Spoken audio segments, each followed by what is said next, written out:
वज़ीर आज़म शहबाज शरीफ की ज़ेर सदारत अहम बैठक, आला सिविल अस्करी हुक्काम की शिरकत। इजलास में जाफर एक्सप्रेस हमले की वजह से पैदा सूरत हाल का तफसीली जायजा लिया गया। कौमी दाखिली सलामती को यकीनी बनाने के लिए अहम फैसलों की मंजूरी दी गई। दहशत गर्दों के खिलाफ जारी ऑपरेशन की तफसीलात से आगाह किया गया।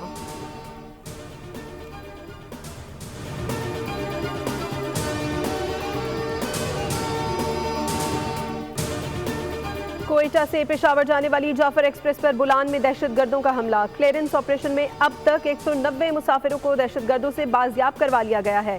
30 दहशत गर्दों को जहन्नुम वासिल किया जा चुका है। सिक्योरिटी फोर्सेज बाकी मुसाफिरों की बाहिफाजत रिहाई के लिए कोशा।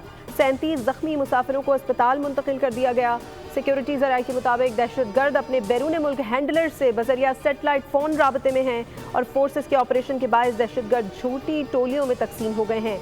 दहशत गर्द खुदकश बम्बार मासूम लोगों को बतौर ढाल इस्तेमाल कर रहे हैं। खुदकश बम्बारों ने 3 मुख्तलिफ जगहों पर औरतों और बच्चों को यरगमाल बना रखा है। इसलिए सिक्योरिटी फोर्सेज इंतहाई एहतियात से काम ले रही है। दहशत गर्दों की गिरद घेरा तंग कर दिया गया है। आखिरी दहशत गर्द के खात्मे तक ऑपरेशन जारी रहेगा।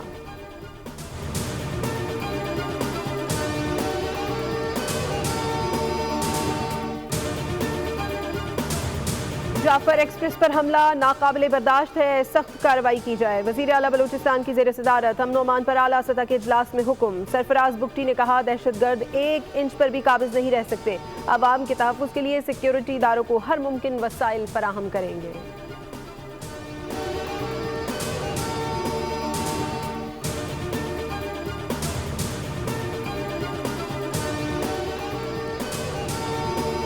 और इस वक्त मुल्क के मसाइल ज़्यादा हैं, तन्हा मुल्क की तरक्की नहीं हो सकती। हमें कौमी मसाइल को तरजीह बनाना चाहिए।